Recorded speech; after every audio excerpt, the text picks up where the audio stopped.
नमस्कार। आज हम सभी कक्षा 8 विशेष संस्कृत व्याकरण पाठ संख्या 3 संधि प्रकरणम पढ़ेंगे। संधि के बारे में पढ़ेंगे आज हम।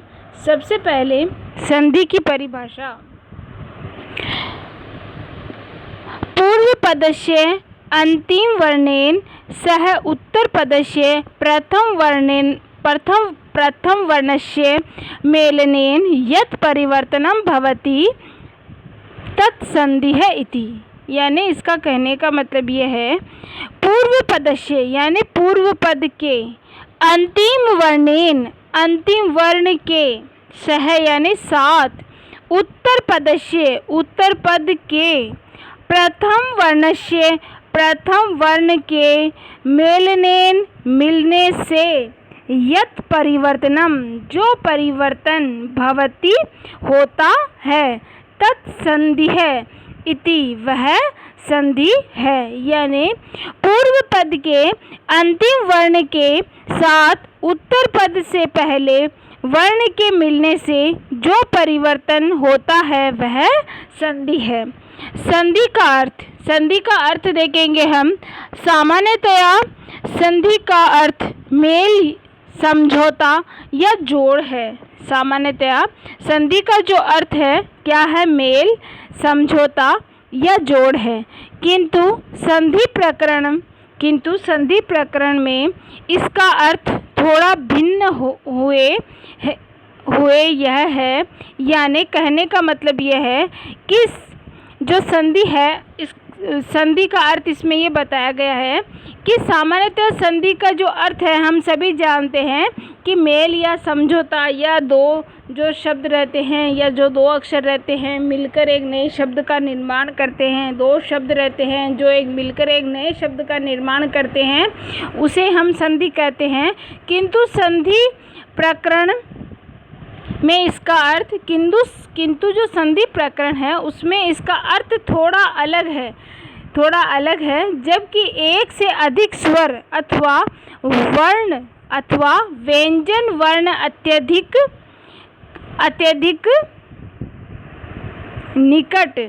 अत्यधिक निकट होने के कारण मिलकर एक रूप धारण करता है, जो वह संधि कहलाता है। अब इसमें क्या है? अब इसमें संधि प्रकरण में इसका थोड़ा अलग बताया गया है। क्या बताया गया है? इसमें ये बताया गया है कि जब एक से अधिक स्वर अथवा व्यंजन वर्ण अत्यधिक निकट होने के कारण मिलकर एक रूप धारण करते हैं। अत्यधिक, जब स्वर या व्यंजन अत्यधिक निकट या अत्यधिक पास होकर एक नए शब्द का रूप धारण करते हैं तो उसे ही हम क्या कहते हैं? संधि कहते हैं। क्या कहते हैं? संधि कहते हैं। इसका उदाहरण भी यहाँ दिया गया है, जैसे हिमधन आलेह। हिमधन आलेह में हिम में, मैं में, हिम जो शब्द है उसके मैं में उसके मैं में क्या है?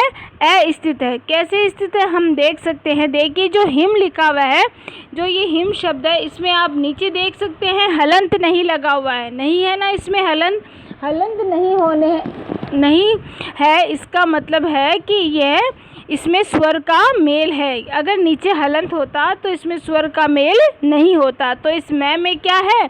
स्वर का मेल है, यानी मैं में अ है, इसीलिए ये क्या है? ये हो गया स्वर संधि। ये इसमें स्वर है, यानी इसमें अ स्थित है। और इस अ के समीप यानी और इस अ के जो पास है वो क्या है? आले। आले में क्या है? आ है। आ मौजूद है, हम सभी जानते हैं। सबसे पहला जो अक्षर है उसमें आई है। यहाँ दोनों ओर ए धन आ स्वर है। हम सभी जानते हैं दोनों ओर क्या है? ए धन आ। तो दोनों ओर क्या हो गए? यहाँ पे स्वर हो गए ना। देखो हिम धन आले लिखा हुआ है, तो हिम में जो मैं दिखाई दे रहा है हम सभी को, ये जो मैं दिख रहा है इसमें भी स्वर है, इसमें ए है। और धन आले लिखा हुआ है, तो आले का जो प्रथम वर्ण है यानी आ, तो वो भी स्वर है। तो दोनों ही स्वर हो गए। तो स्वर संधि का है ये उदाहरण। ये दोनों स्वर वर्ण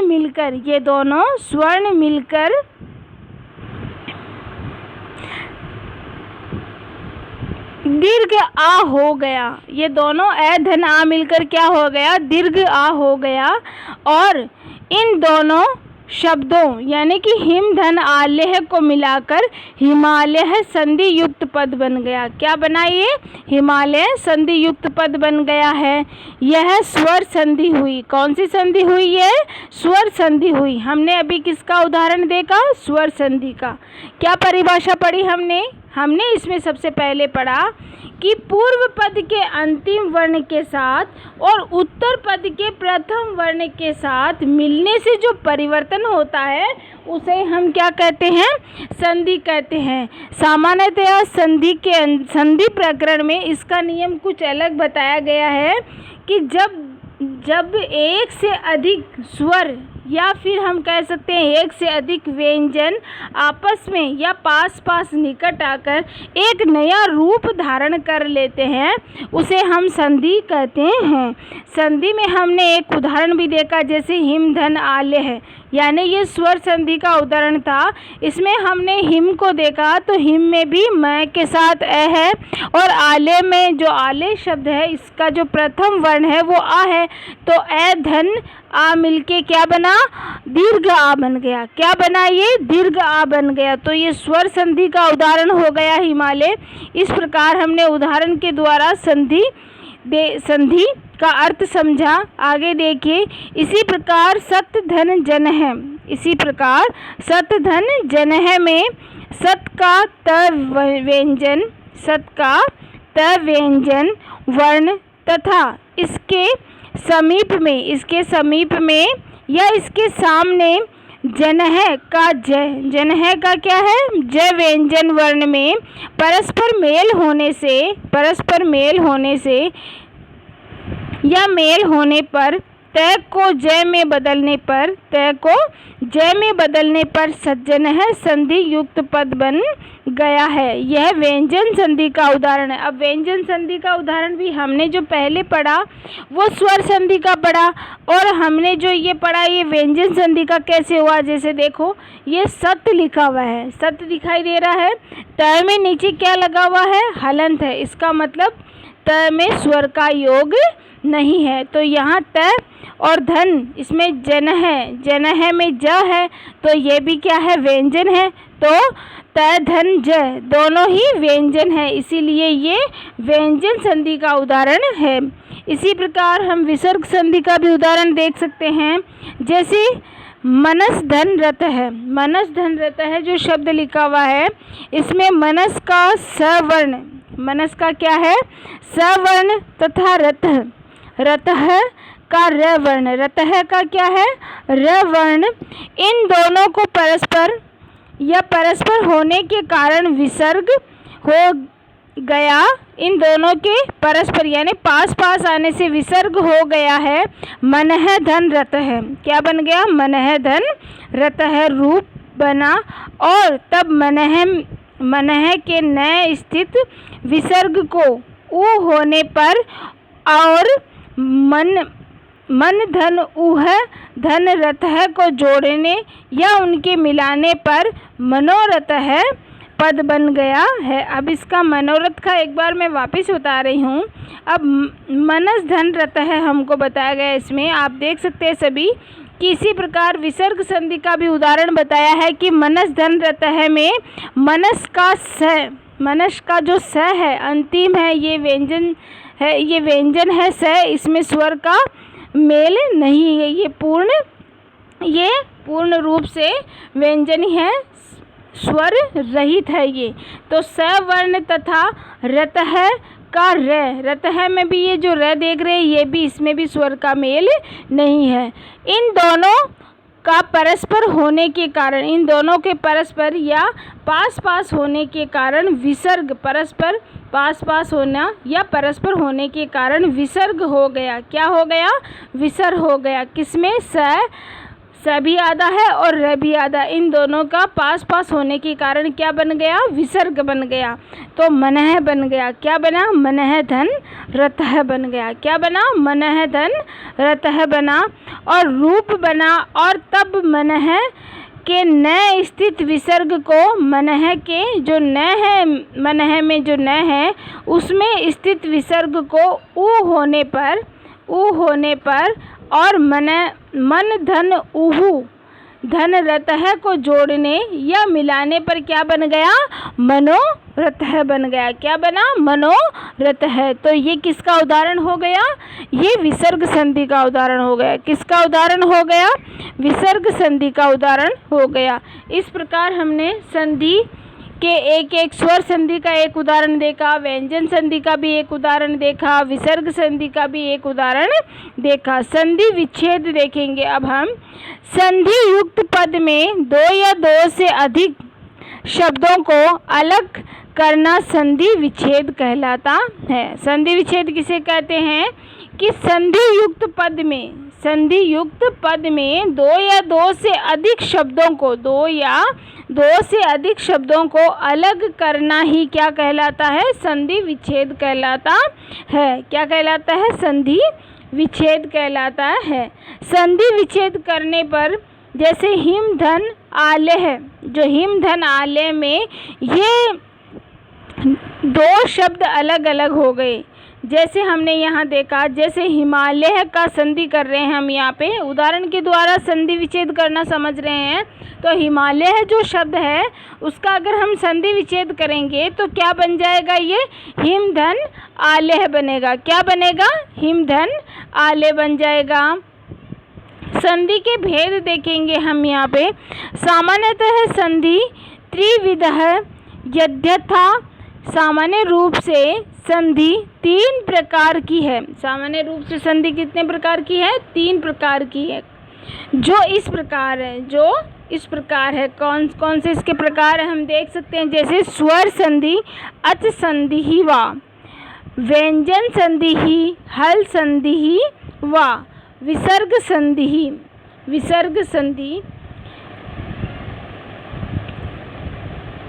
स्वर, अब इसमें आप देखिए जैसे स्वर संधि ही, अच संधि वा यानी स्वर संधि या अच संधि भी कह सकते हैं। इसी प्रकार व्यंजन संधि या व्यंजन संधि ही, हल संधि ही वा यानी व्यंजन संधि या हल संधि भी कह सकते हैं।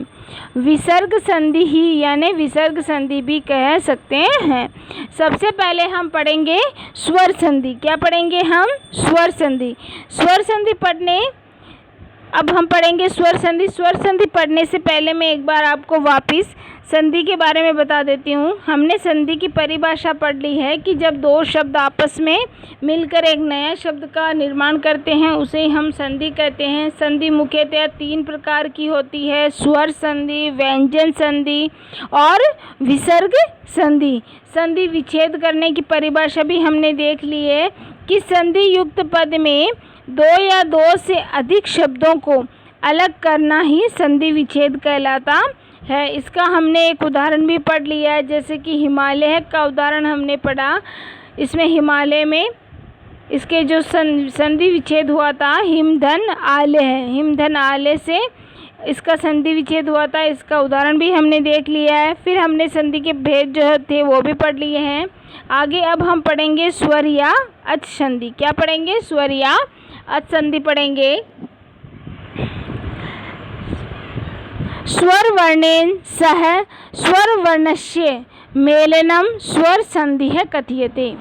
अब क्या लिखा हुआ है? स्वर वर्णेन यानी कि स्वर वर्ण के, सह यानी साथ, स्वर वर्णस्य यानी कि स्वर वर्ण का, मेलनम यानी कि मेल, स्वर संधिः कथ्यते स्वर संधि कहा जाता है। यानी स्वर वर्ण के साथ स्वर वर्ण का मेल स्वर संधि कहलाता है। स्वर वर्ण के साथ स्वर, जो हमने इसमें देखा कि स्वर वर्ण के साथ स्वर वर्ण का मेल ही क्या कहलाता है? स्वर संधि कहलाता है। क्या कहलाता है? स्वर संधि कहलाता है।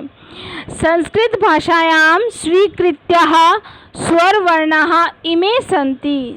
संस्कृत भाषायां, संस्कृत भाषा में, स्वीकृतः यानी कि स्वीकृत, स्वर वर्णः स्वर वर्ण, इमे यानी ये, संति यानी है, यानी संस्कृत भाषा में स्वीकृत स्वर वर्ण ये हैं। जैसे कौन कौन से हैं स्वर? ए, आ, ई, उ, री, लृ, ए, आई, ओ, औ। स्वर संधौ एतेषां परस्पर मेलनम भवति, यानी स्वर संधि इनके परस्पर मेल से होती है। स्वर संधि इनके परस्पर मेल से उत्पन्न होती है या जो इनसे बनती है। स्वर संधि के भेद। स्वर संधि के निम्नलिखित प्रमुख भेद है। स्वर संधि के निम्नलिखित प्रमुख भेद है। सबसे पहला स्वर संधि का भेद है दीर्घ संधि। कौन सा है? दीर्घ संधि। फिर कौन सा है? गुण संधि। कौन सा है?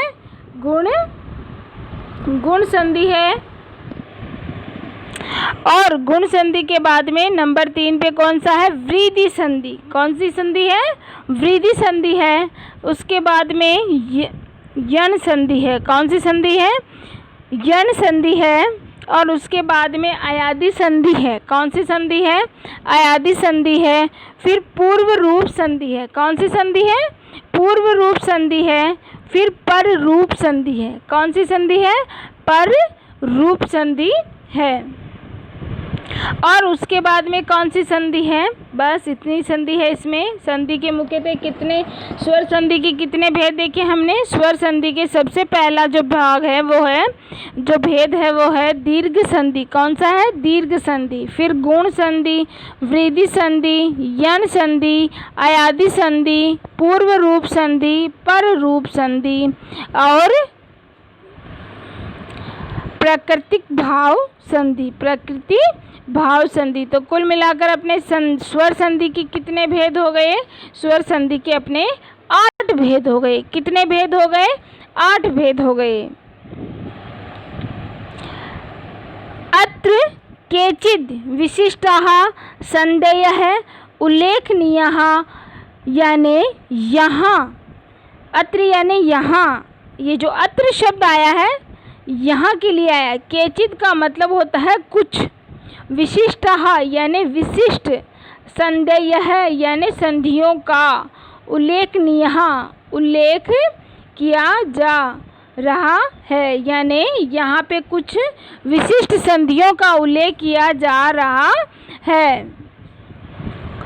अब हमने क्या देखा? हमने संधि के भेद देखे कि मुख्यतः जो संधि होती है वो 3 प्रकार की होती है, स्वर संधि, व्यंजन संधि और विसर्ग संधि।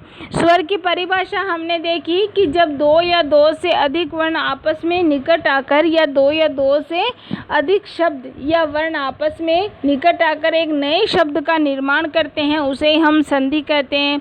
मुख्यतः जो संधि है वो कितने प्रकार की बताई गई है? इसमें 3 प्रकार की बताई गई है, स्वर संधि, व्यंजन संधि और विसर्ग संधि। ये जो मैंने परिभाषा बताई ये थोड़ी सिंपल है, लेकिन आपकी जो पाठ्य पुस्तक में परिभाषा आई है वो ये है कि पूर्व पद के अंतिम वर्ण के साथ और उत्तर पद के प्रथम वर्ण के मिलने से जो परिवर्तन होता है वही क्या कहलाती है? वही संधि कहलाती है। तो संधि की एक परिभाषा ये भी है।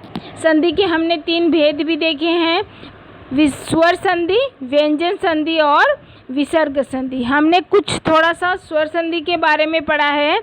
स्वर संधि के बारे में हमने ये पढ़ा कि स्वर वर्ण के साथ स्वर वर्ण का मेल ही क्या कहलाती है? स्वर संधि कहलाती है। क्या कहलाती है?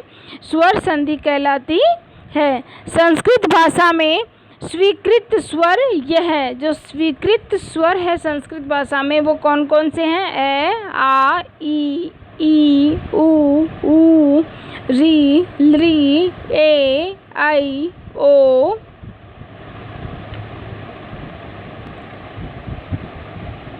औ आदि, ये सारे स्वर हैं। फिर आगे हमने देखा कि स्वर संधि इनके परस्पर मेल से होती है, यानी जब भी आपस में मिलते हैं तभी स्वर संधि होती है। उसके बाद में हमने स्वर संधि के भेद देखे। यहाँ पे मुख्यतः स्वर संधि के हमने कितने भेद देखे? यहाँ पे स्वर संधि के हमने भेद देखे 8। कौन कौन से भेद देखे हमने वो हम एक बार देख लेते हैं। यहाँ पे सबसे पहला स्वर संधि का भेद हमने देखा दीर्घ संधि। कौन सा देखा? दीर्घ संधि देखा। उसके बाद में गुण संधि देखा। उसके बाद में वृद्धि संधि देखा। उसके बाद में यण संधि देखा। उसके बाद में आयादी संधि देखा। फिर पूर्व रूप संधि देखा, पर रूप संधि देखा, और एक जो अंतिम है वो हमने देखा प्राकृतिक भाव संधि। प्राकृतिक भाव संधि। आगे ये बताया गया है कि कुछ विशिष्ट संधियों का उल्लेख यहाँ दिया जा रहा है या किया जा रहा है। तो इस प्रकार हमने आज जो देखा है वो हमने स्वर संधि की परिभाषा देखी है, संधि किसे कहते हैं उसकी परिभाषा देखी है, संधि के हमने भेद देखे आज, और संधि के जो भेद है उनके एक एक उदाहरण किस प्रकार से बने वो भी हमने देखे, और स्वर संधि के कितने भेद है वो हमने आज पढ़े हैं और उन भेदों के नाम भी देखे हैं। इस प्रकार हम अगला भाग जल्द ही पढ़ेंगे। धन्यवाद।